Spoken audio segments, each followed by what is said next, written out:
Hello hi नमस्कार मंडळी, कसे आहात तुम्ही सर्व? मजेत ना? मजेतच असायला हवं. मी दीपाली स्वागत करते तुम्हा सर्वांचं आपल्या नवीन एका व्हिडिओमध्ये. तर आजचा व्हिडिओ खूप खास आहे. किती वर्ष झाले मी पुण्यामध्ये राहत आहे, पुण्यामध्ये म्हणजे चाकणमध्ये, पण मी आणखी फक्त एक वेळा पुण्यामध्ये गेलेली आहे आणि आज सेकंड टाइम जाणार आहे. तर ते कशासाठी आणि कुठे जाणार आहे हे तुम्हाला पुढे कळेलच.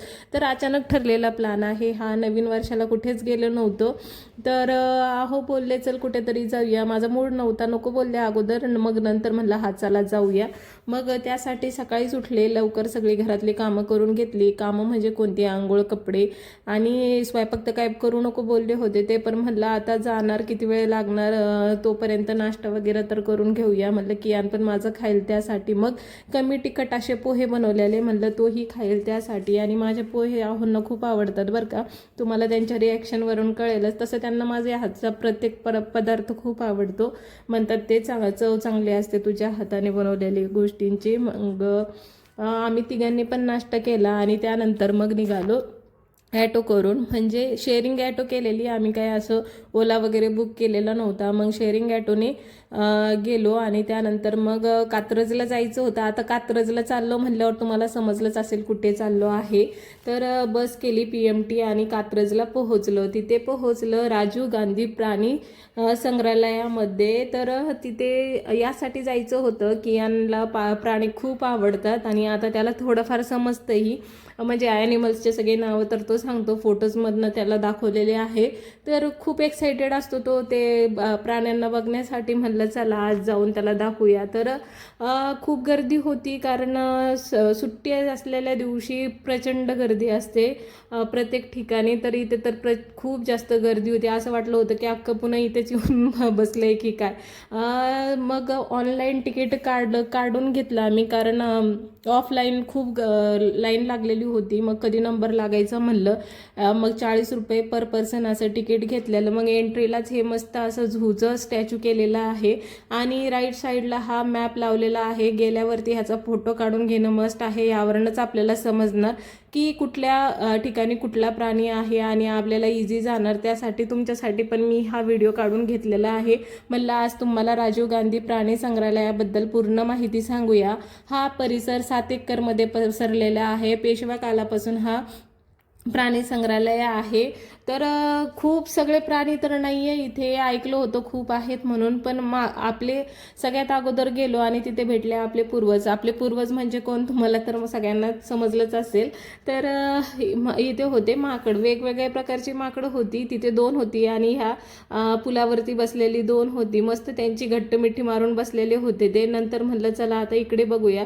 तर ह्या साईडनी काम चालू होतं, म्हणजे बऱ्याच ठिकाणी असे कामच चालू होते, त्यामुळे काही बघायला भेटले नाही. मग अजगर हा बघायला भेटलेला. तर बराच लंबा होता आणि एवढा शांत झोपलेला होता ना. आता ह्या प्राण्यांना पण आपली सवय झालेली असावी कदाचित, त्यामुळे तेही निवांतमध्ये असे बसतात आणि बघू देतात काय चालू आहे. मग एवढं घनदाट परिसर होता ना, एवढं छान वाटत होतं पायी फिरण्यामध्ये. मला असं चालायचा एवढा कंटाळा, पण त्या दिवशी अजिबात कंटाळा आला नाही. मग मोर बघण्यासाठी गेलेलो, एवढ्या दूर चालत गेलेलो आणि काय झालं बघतो तर काय, ते मोर एकच होता आणि एवढ्यावरती होता, तर तो दिसतच नव्हता. त्यामुळे तिथला व्हिडिओ पण काही काढला नाही. म्हणलं चला आता दुसरीकडे जाऊन बघूया. तर सगळे असे चालले होते पायपीटी करत आणि समजलं की इथे गाडी पण आहे.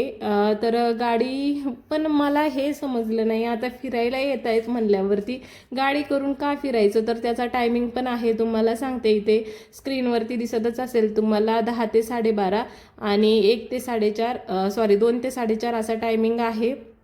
आणि गाडी चार्जेस किती घेते, तर लहान मुलांसाठी 30 रुपये आणि मोठ्यांसाठी 50 रुपये हा त्यांचा फीस आहे. पण मला हे समजत नाही की आपण फिरायला आलो आहोत तर फिरायलाच हवं ना. तर गाडीमध्ये बसण्यामध्ये काय मजा आहे, एवढं सुंदर वातावरण आहे, निसर्गाच्या सानिध्यामध्ये आलो आहे. तर पायी फिरण्यामध्ये जो आनंद आहे तो गाडीमध्ये बसून फिरण्यामध्ये नाही. आणि गाडी काय ती आपल्याला म्हणजे जसं थांबता येईल तसं थोडी ना थांबते, थोडं 5-10 मिनटं थांबली की निघाली. आणि इथे ना हरणी बघून की यांची एक्साइटमेंट तुम्हाला दिसलीच असेल चेहऱ्यावरती. एवढा खुश झाला होता ना हरणांचा कळप बघून, खूप छान. आणि भरपूर असे हरणं होते, 12 शिंगे असे, म्हणजे वेगवेगळ्या प्रजाती होत्या हरणांच्या.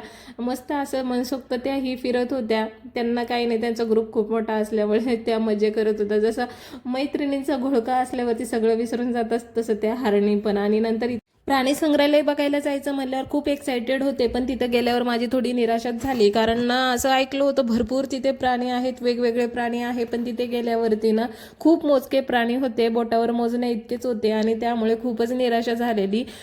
कारण प्राणी शोधायला असे शोधावं लागत होतं, त्यावेळेस कुठे दिसत होतं ते पण निवांत झोपलेले, म्हणजे ती त्यांची झोपायची वेळ असेल ते असू द्या, पण प्राण्यांचं प्रमाण हे खूप जास्त कमी होतं आणि त्यामुळे खूपच निराशा झालेली. आणि तिकीट चार्जेस वगैरे त्यांचे जास्त, परिसर खूप मोठा आहे त्याप्रमाणे आणि हे प्राणी संग्रहालय आठवड्यामधनं फक्त एक दिवस बंद असतं, तो वार म्हणजे बुधवार. तर तुम्ही त्या दिवशी चुकूनही येऊ नका, तुम्ही निराश होऊन परत जाणार. सोमवार, मंगळवार, गुरुवार, शुक्रवार, शनिवार, रविवार चालू असतं, फक्त बुधवारी बंद असतं. आणि टायमिंग आहे 9 ते 5:30. 5:30 नंतर एंट्री बंद आहे, म्हणजे तुम्ही फिरू शकणार नाही. तर तुम्ही बघितलंच असेल, याक होता, याक बघून झाला आणि त्यानंतर मग नीलगाय बघायला आलेलो. तर नीलगाय ही तुम्ही बघितलीच असेल, निळ्या निळ्या रंगाची दिसत होती, तर बिचारी आपली मस्त चरत होती. त्यानंतर गेलो मग आम्ही चित्ता बघण्यासाठी. एवढा मस्त असा तो फिरत होता ना इकडून तिकडून, त्याचं जेवण झालेलं असेल त्यामुळे तो असं वाटत होतं की शिकार शोधायला चालला की काय, अशा पद्धतीने त्याचं चालणं होतं. पण एकच होता तो पण बिचारा. आता जुन्नरमध्ये एवढे बिबटे वाढलेले आहेत, त्याच्यातलेच काही आणून इथं सोडली तर नाही का लोक येणार त्यांना बघण्यासाठी. आणि नंतर इथे बघितला पांढरा वाघ, तर तो पण निवांत झोपलेला होता.